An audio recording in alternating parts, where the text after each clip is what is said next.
Why do I still daily drive a 2-generation-old Note 9? Well, thing is, when I switched to the Note 10 for a few weeks for my review, my complaints were as follows. It lost features over the previous gen, like the headphone jack and iris scanner. Pinhole cameras are obnoxious. The side bezels were too small. And because of that last one, there wasn't enough space at the top of it, making the Note 10 work better as a vibrator than it did as a speaker when you turned up the music. So I jumped ship immediately back to my Note 9 after handing the 10 off to our camera guys for B-roll. Fortunately though, the time has come again. I have Samsung's next iteration of their flagship of flagships, the Note 20 Ultra. Let's see if it's gonna end up in my pocket or back in the box. Ridge Wallet wants to redefine the wallet with its compact frame and RFID blocking plates. Check out how Ridge Wallet can keep your bulge down and use offer code Linus to save 10% and get free worldwide shipping.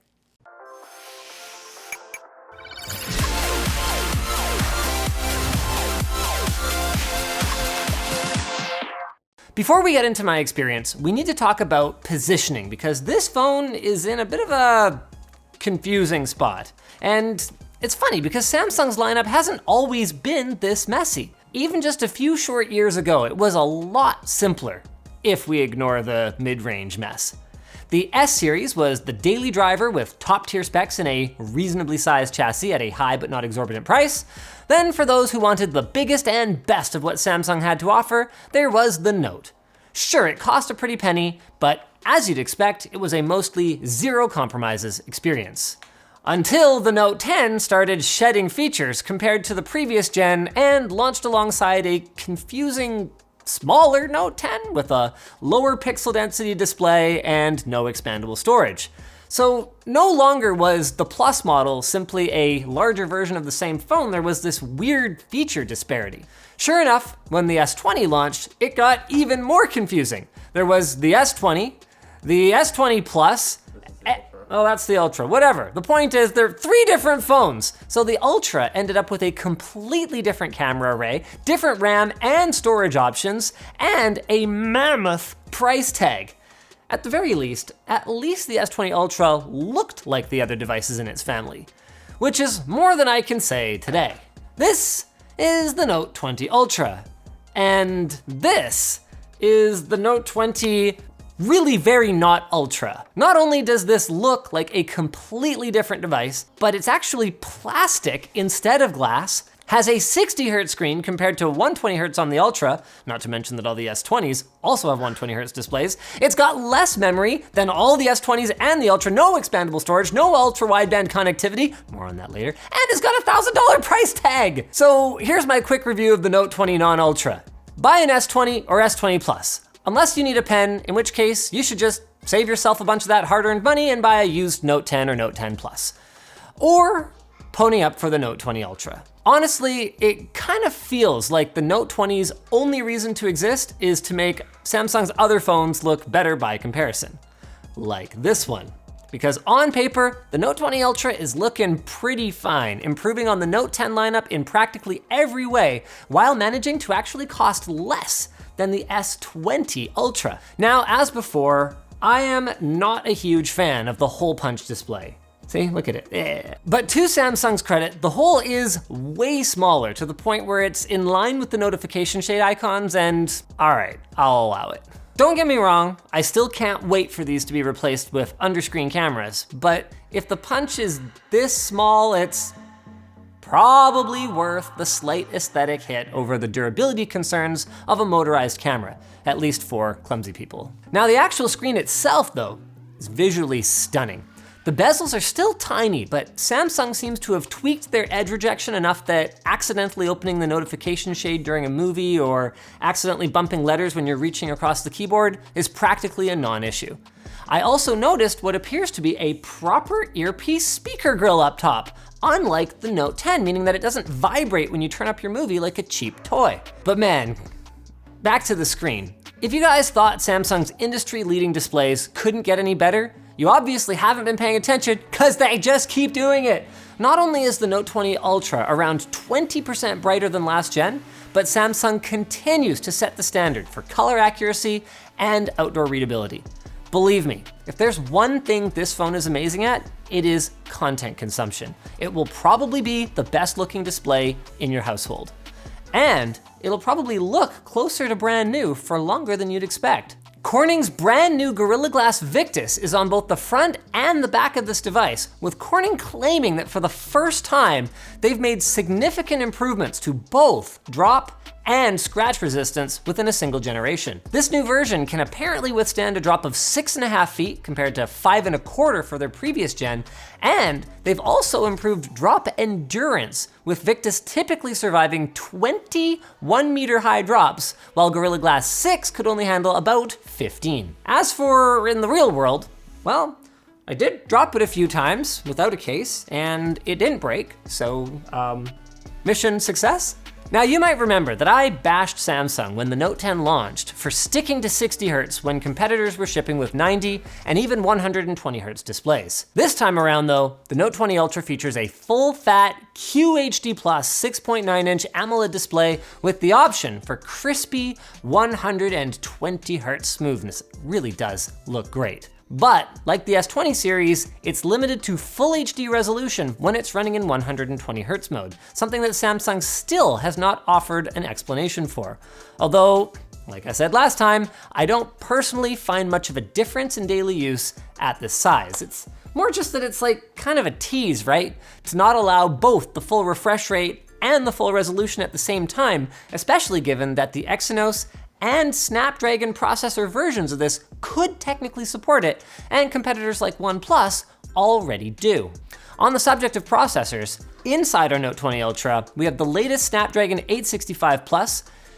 It's lightning fast. I don't really know what else there is to say about that. Phone processors have gotten to the point where, honestly, they were fast enough that you're not really gonna notice slowdowns a couple of years ago, but power management was also excellent, which is definitely a plus, and I even survived an overnight lake stay without a charger. That's a win in my book.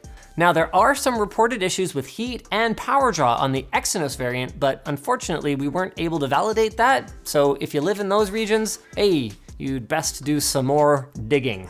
Underneath the screen, what has become a staple for Samsung is a characteristically Samsung ultrasonic fingerprint sensor. It's not the fastest in the world, but it does work well and consistently, so good job. And then alternatively, there is face unlock, but with the current situation in the world, I imagine most people are gonna be sticking with the fingerprint sensor. By the way, can I actually just take a moment to say iris scanner master race? Love you, Note 9. Thanks. Anyway, the rest of the device will be pretty familiar to Note 10 series owners, save for the side buttons, which have been swapped to the right-hand side like the S20 series, something that most people will probably find easier to reach on a device this size. The iconic Note S Pen is virtually identical, save for the vastly lowered latency, 9 milliseconds down from 45. Now, I mostly use my S Pen for taking quick notes or annotating screenshots. So for me, that wasn't exactly a game changer, but it definitely felt more fluid while I was sending late night memos to my staff, like, hey, why this? And, writing on things. Could just be a placebo effect though. Back to size, around back we've got Sweet Honey Barbecue, the largest camera bump that I have ever seen. I mean, do you remember when people complained about the bump on do you remember when people complained about the iPhone 6 bump? Like, oh, a camera bump, this is disgusting. Or the one on the Pixel 4 or the S20? They got nothing on this. How did Samsung think this was at all reasonable? Like if you put the phone down on a table and touch pretty much anywhere on the screen, it's gonna wobble around.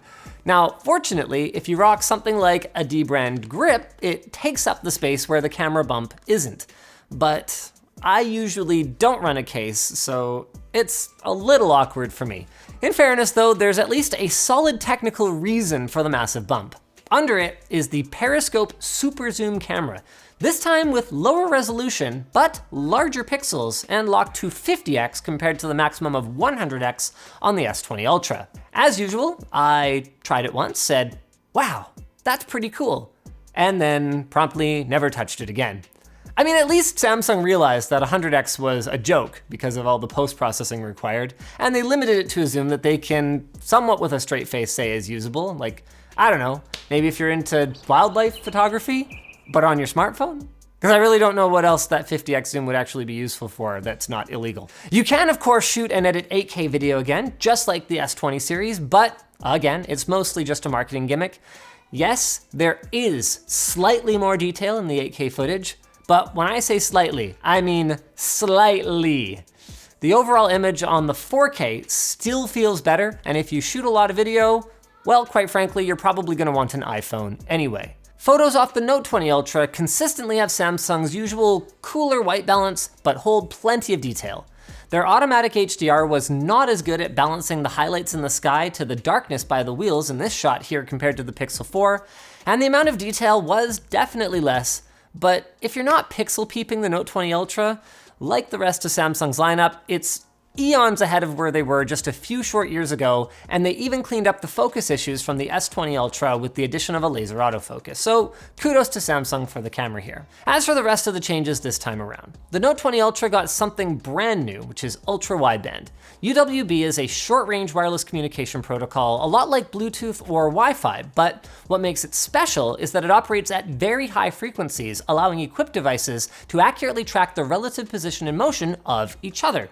Now, it doesn't really have a use case yet, aside from speeding up Google's AirDrop competitor, Nearby Share, but in the future, we could see devices like a smart door lock that could sense exactly where you are in relation to the door, allowing it to proximity unlock only when you're right outside it, instead of unlocking, when you're approaching from the inside, for example. That'd be cool, right? And then Samsung's desktop replacement DeX is also now wireless on the Note 20 series, so you can cast to a compatible Samsung TV. It works fine, but it's just not something that I've ever really had a use for, so your mileage is gonna vary there. So that's it then.